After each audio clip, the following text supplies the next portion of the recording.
Much has been made over the years of the incidents involving the destroyer USS William D. Porter, and while it is true that the ship did accidentally launch a live torpedo at the battleship Iowa while she was carrying the President of the United States, the only other factual evidence of hard luck was her sinking.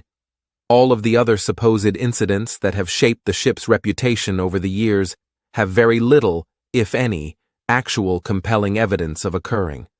In reality, the Willie D was not as unlucky as it seems, and her crew fought just as hard as any other crew in the waters of the Western Pacific, and deserve to be remembered for that instead.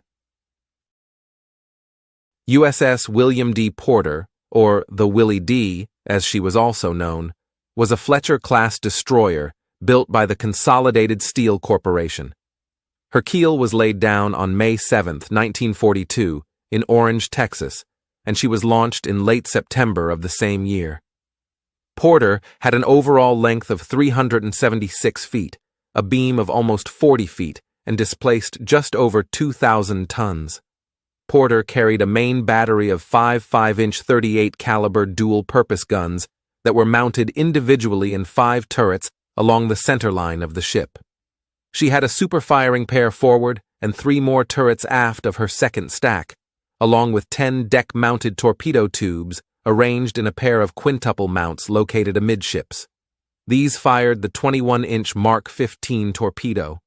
Her anti-submarine loadout included 2 depth charge racks on her stern and 6 K-guns, 3 on each broadside amidships, which shot depth charges out about 45 to 50 yards from the side of the ship. For air defense, Porter was equipped with an assortment of 40mm Bofors guns and 20mm Oerlikon autocannons. The Willie D was powered by 4 oil-fired boilers, which generated the steam for 2 geared steam turbines. She was rated for 60,000 shaft horsepower and could make a brisk 38 knots at flank speed.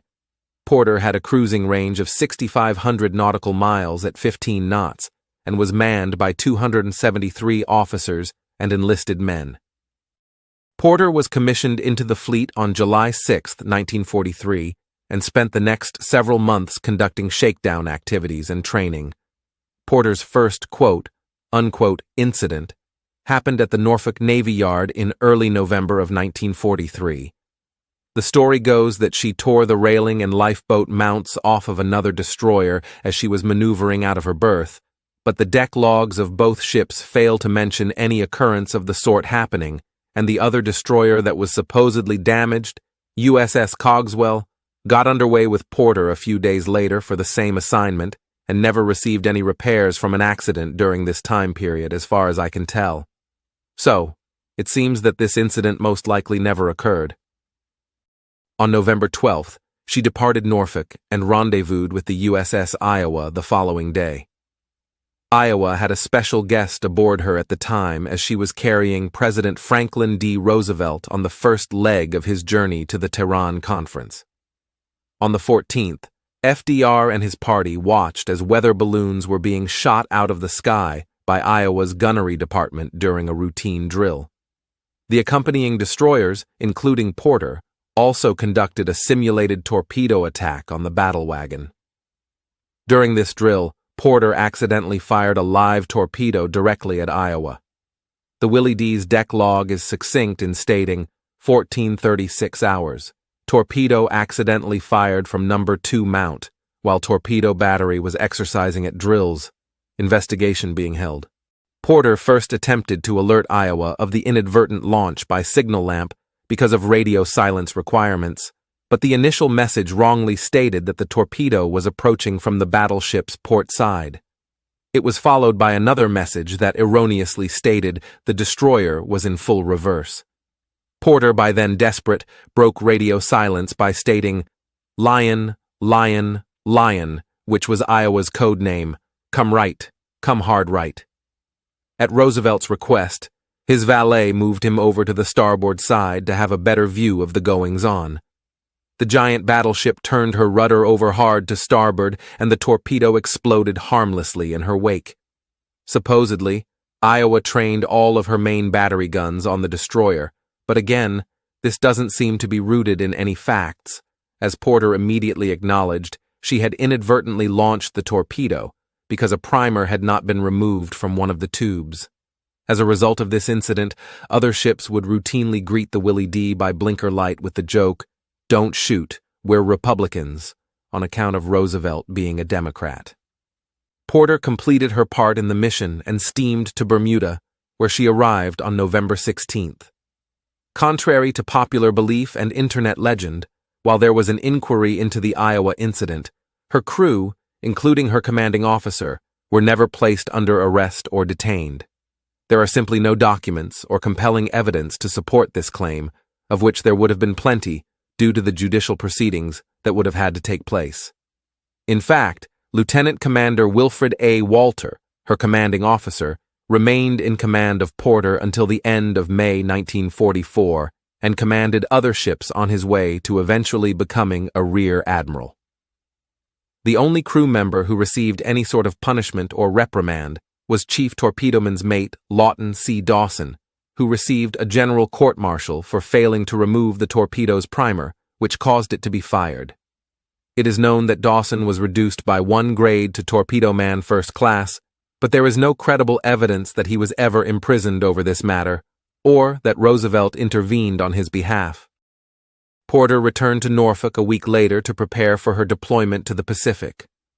Another claim pops up here, that supposedly she was banished to the Aleutians for a year due to the Iowa incident. In reality, she was only in the Aleutians for 8 months, and she was probably sent there simply because somebody had to go up there. As a new ship with a fairly green crew, she may have also been sent to Alaskan waters to get some experience before being sent to the big leagues of the Central and Western Pacific. She arrived in San Diego on December 19th to take on cold weather clothing and other provisions necessary for the cold, harsh environment of the Aleutians. Porter arrived in Dutch Harbor in late December and spent the next several months sailing between various islands in the Aleutians as an anti-submarine escort. On June 10th, Porter stood out of Attu with Task Force 94 and headed for the Kuril Islands to shell the island of Matsuwa on the 13th. She then returned and shelled Paramushiro on the 26th. Porter was again placed on anti-submarine duty until she departed the area in September for a brief yard period at San Francisco before being reassigned to the Western Pacific. Another popular internet tale has emerged from this time period, which involves a drunken Willie D sailor firing a 5-inch projectile into the base commander's yard. Again, as with the embellishments involving the incident with Iowa and leaving Norfolk, there is simply no proof that this actually occurred. Porter's deck logs make no mention of this incident, and one would think that a drunken sailor operating a main battery gun and firing a round into an officer's yard would catch some kind of hell, like a court-martial or, at the very least, be put on report and face a captain's mast, the results of which are usually recorded in the deck log for that day. Then there's the reality that it took multiple men to fire the weapon, plus coordination from the upper handling room below the mount, as that's where the ready service ammunition was stored. It's a fun sea story, but in reality, it most likely never happened. She stood out of San Francisco on September 27th, and after a period of training in Hawaiian waters, arrived at Manus Island on October 30th. For the rest of 1944, Porter escorted cargo ships between Leyte, Hollandia, Manus, Bougainville, and Mindoro. On December 21st, she earned her first kills of the war when she downed an enemy plane and sank a landing barge. Porter was attacked by kamikazes while off the southwestern coast of Luzon on January 6, 1945. She brought down 2 enemy bombers late in the day before resuming her shore bombardment duties ahead of the landings in Lingayen Gulf on the 9th, and she spent the remainder of the month providing fire support to the troops ashore, before transitioning to anti-submarine and air defense duties in early February. Porter then spent late February and most of March preparing for the invasion of Okinawa. She participated in the occupation of Karama-Reto between March 26th and April 1st, where she performed anti-aircraft and anti-submarine duties, while also performing some fire support missions in response to the little bit of resistance that the troops met ashore. On the 1st of April, she was transferred to Task Force 54, which was the gunfire and covering force for the invasion of Okinawa. While she did provide fire support for the troops embattled on Okinawa during this assignment, her main duties were providing anti-submarine and anti-aircraft defenses for the larger warships of the task force, as well as protecting minesweepers during their operations. By the first week of May, Porter had expended over 8,500 5-inch rounds and had added an additional 5 tallies to her total of downed aircraft. Another one of Porter's incidents supposedly occurred on May 4th, when it's claimed that she shot up the superstructure of one of her sisters, USS Luce. However, on that day, the Willie D was at Higuchi anchorage, and Luce was over 30 miles away, north of Aguni Island on picket duty, when she was struck by 2 kamikazes very early in the morning and sunk. This means obviously, of course, that the Porter could not have erroneously fired on Luce that day. The next day, May 5th, she took on a new assignment as one of the infamous radar picket ships. Her job in this role was to warn the fleet of the approach of enemy air attacks and vector interceptors out to meet the attackers. Over the course of the next month, she brought down another enemy plane with her own guns, while fighters under her direction claimed 7 more. On the morning of June 10, 1945, while operating at Picket Station No. 14 northwest of Okinawa, Porter was attacked by a lone kamikaze at about 8:15. The Aichi D-3A, or Val as it was codenamed, dove out of the clouds and made straight for the Willie D. Her guns roared to life and the destroyer managed to evade the suicide plane. However, in a stroke of actual bad luck, the plane continued underwater and ended up beneath the ship just as its bomb load exploded.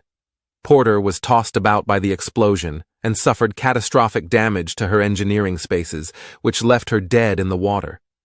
For the next 3 hours, her crew fought gallantly to keep their ship afloat, but as she began taking an almost 20-degree list to starboard, the order to abandon ship was passed, and not a minute too soon. 12 minutes after the order was given, the Willie D slipped beneath the surface stern first. The quote-unquote unluckiest ship in the Navy had some luck on her side after all, as her crew suffered no fatal injuries during the attack and subsequent fight to save her. She earned 4 battle stars for her service and was struck from the Naval Vessel Register on July 11, 1945. Thank you for watching, and as always, if you enjoyed this video, please hit the like button, comment, and subscribe so that we can bring you more content like this.